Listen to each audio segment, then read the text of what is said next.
साथियों, बेंगलुरु मेट्रो ने देश को पब्लिक इंफ्रास्ट्रक्चर डेवलपमेंट का एक नया मॉडल भी दिया है। बेंगलुरु मेट्रो कई अहम स्टेशनों के लिए इंफोसिस फाउंडेशन, बायोकॉन और डेल्टा इलेक्ट्रॉनिक जैसी कंपनियों ने पार्ट फंडिंग की है। सीएसआर के इस्तेमाल का ये मॉडल एक बड़ी प्रेरणा है। मैं इस अभिनव प्रयास के लिए कॉरपोरेट सेक्टर को बहुत बहुत बधाई देता हूं।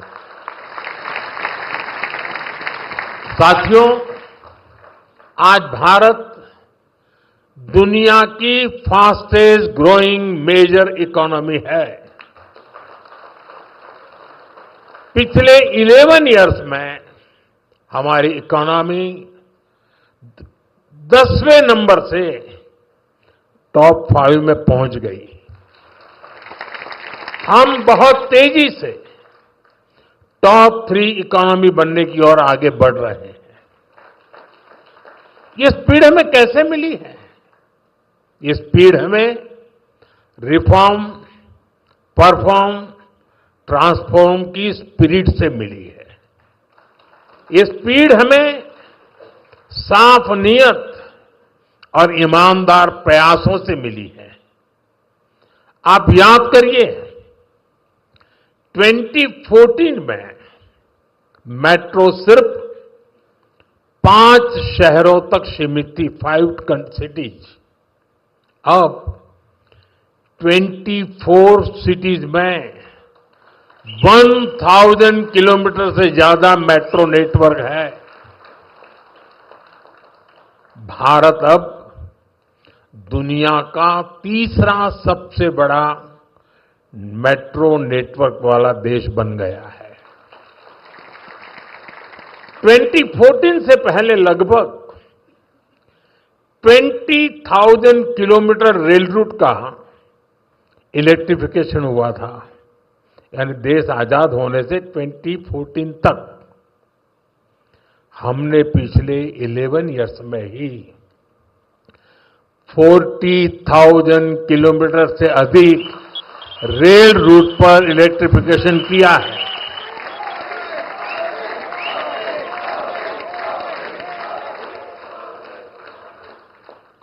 साथियों, जल, थल, नभ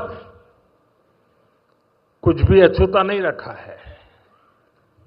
फ्रेंड, जमीन ही नहीं, देश की उपलब्धियों का परचम आसमान में भी लहरा रहा है।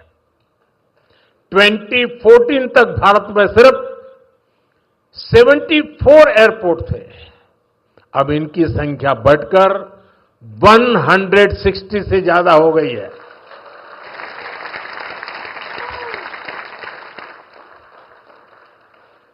नभ की सिद्धि, थल की सिद्धि और जल की भी वाटरवेज का आंकड़ा भी उतना ही शानदार है। 2014 में सिर्फ 3 नेशनल वाटरवेज ऑपरेशनल थे। अब यह संख्या बढ़कर 30 हो चुकी है। साथियों, हेल्थ और एजुकेशन सेक्टर में भी देश ने एक बड़ी जंप लगाई है। 2014 तक हमारे देश में सिर्फ 7 एम्स और 387 मेडिकल कॉलेज थे। अब 22 एम्स और 704 मेडिकल कॉलेज लोगों की सेवा में जुटे हैं। बीते 11 साल में देश में मेडिकल की 1 लाख से ज्यादा नई सीटें जुड़ी है। आप कल्पना कर सकते हैं इससे हमारे मिडिल क्लास के बच्चों को कितना फायदा है। इन 11 वर्षों में आईआईटी की संख्या भी 16 से बढ़कर 23, ट्रिपल आईटी की संख्या 9 से बढ़कर 25 और आईआईएम्स की संख्या 13 से बढ़कर 21 हो चुकी है। यानी आज स्टूडेंट्स के लिए हायर एजुकेशन में ज्यादा से ज्यादा मौके बन रहे हैं।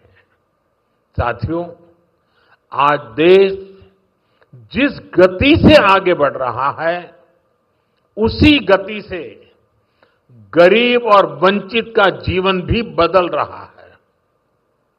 हमने प्रधानमंत्री आवास योजना के तहत 4 करोड़ से अधिक पक्के घर दिए हैं। अब हमारी सरकार 3 करोड़ घर और बनने जा रही है। हमने सिर्फ 11 इयर्स में 12 करोड़ से अधिक टॉयलेट्स बनाए हैं। इससे देश की करोड़ों माताओं बहनों को गरिमा, स्वच्छता और सुरक्षा का अधिकार मिला है। साथियों, देश आज जिस गति से विकास कर रहा है, इसके पीछे हमारी इकोनॉमिक ग्रोथ एक बड़ा फैक्टर है।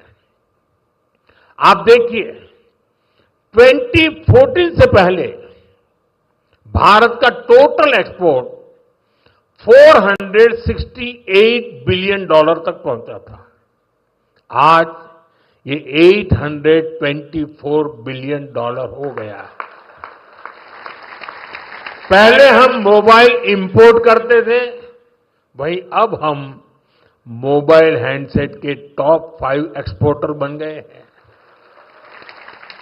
और बेंगलुरु की इसमें बहुत बड़ी भूमिका भी है। 2014 से पहले हमारा इलेक्ट्रॉनिक्स एक्सपोर्ट लगभग $6 बिलियन था। अब ये भी लगभग $38 बिलियन तक पहुंच गया। साथियों, 11 इयर्स पहले तक भारत का ऑटोमोबाइल एक्सपोर्ट लगभग $16 बिलियन था। आज ये 2 गुने से अधिक हो चुका है, डबल हो चुका है। और भारत ऑटोमोबाइल का 4था सबसे बड़ा एक्सपोर्टर बन गया है। ये उपलब्धियां आत्मनिर्भर भारत के हमारे संकल्प को मजबूती देती है। हम मिलकर आगे बढ़ेंगे और देश को विकसित बनाएंगे। साथियों, विकसित भारत न्यू इंडिया की ये यात्रा डिजिटल इंडिया के साथ कदम से कदम मिलाकर पूरी होगी।